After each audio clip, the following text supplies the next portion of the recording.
intellectual standards apply to thinking, intellectual traits apply to the thinker, the quality of a person rather than the quality of a person's thought. Intellectual humility, in fact, all of these traits, you have to have the word intellectual with the concept, except in the case of fair-mindedness. Because if you just take humility by itself, it means something very different from intellectual humility. Lots of humble people are not intellectually humble. And some intellectually humble people sound arrogant. So it's intellectual humility must be understood with both of the concepts together. An intellectually humble person is a person who values and seeks out knowledge of their ignorance. And the fact is, one of the most important forms of knowledge is knowledge of ignorance. If you know what is not known, and you know that in detail, you can explore the unknown. But when you think you know something that you don't know, you are neither motivated to find out, nor do you know how to find out. So that the best thinkers that we've had, I think it's arguable, have been students of our ignorance. They've seen clearly how significant various forms of ignorance were, and they have pursued to fill in that ignorance with knowledge and have not been satisfied with a superficial answer. So consciousness of the limits of one's knowledge, including a sensitivity to circumstances in which one's native egocentricity is likely to function self-deceptively. Aristotle defined humans as the rational animal. I would say that humans are the self-deceiving animal. That the most obvious characteristic of us is that we refuse to see ourselves as we are and create images of ourselves that stroke our ego, make us feel better about ourselves.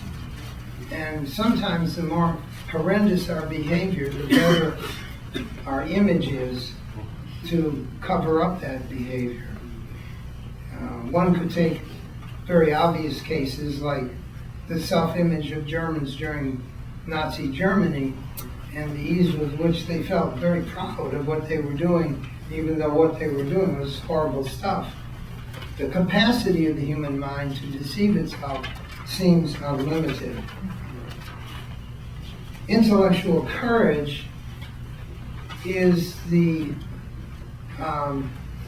willingness to state dissenting view when you will get flack for having done so. I don't mean by intellectual courage a willingness to state a view that will lead you to be killed or put in jail. So that would not be courage, it would be foolhardiness. That's a good line. So I think that it's important to draw that distinction. Intellectual empathy is the ability not necessarily to feel what another feels, but to think what another thinks. Usually when people negate a view, they stereotype it. They don't put it in its strongest form. I remember reading a long time ago that if you would master, or if you would defeat an idea, you must master it beyond the best of its defenders. You must know it better than the best of its defenders know. You must know it from the inside. Whereas very few people who negate an idea are willing to study the idea sufficient to master it, and therefore they dismiss it out of hand. Intellectual autonomy is valuing thinking for yourself, which does not mean that you don't value hearing the thoughts of others, nor does it mean that you're not influenced by the thoughts of others. It simply means that you know that in the last analysis, you must decide who to believe. Nobody can decide for you who to believe. And when you let someone else decide for you, you vacate your essential responsibility to be the sort of final word for your own thinking. You can't transfer the responsibility for thinking for yourself onto someone else to do it for you.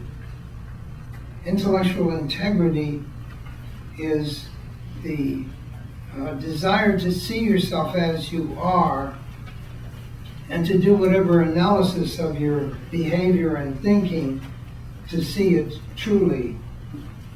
And the opposite of it, of course, is intellectual hypocrisy. Are we intellectual hypocrites, or are we do we have integrity in our thinking? Intellectual perseverance is the trait of doing the intellectual work necessary to figure out and understand things. Intellectual laziness is, of course, the popular choice and the attempt to give the responsibility to someone else, whereas the intellectual work that one has to do in order to understand, say, critical thinking itself, no one can do that intellectual work for you or for me. We each, if we're to become critical thinkers, have to do the thinking that disciplines our own mind. But to discipline our own mind means we have to deal with our mind as it actually exists, with thoughts that it has had drummed into it, with the feelings that have been inculcated into it, with the desires which come from various segments of our being, which most of us only superficially understand in any case. So intellectual perseverance is not very popular. Confidence in reason is the recognition that in the long run, the well-being of the human species and of everyone else is served by evidence and reasoning that is based in fact, and not by positions that are popular in social groups. Most people believe what they believe not because they have evidence, but because they've been raised to believe that. Fair-mindedness, having a consciousness of the need to treat all viewpoints alike without reference to one's own feelings or vested interests, the feelings of vested interests of one's friend, community, or nation, implies adherence to intellectual standards without reference to one's own advantage or the advantage of one's own group. You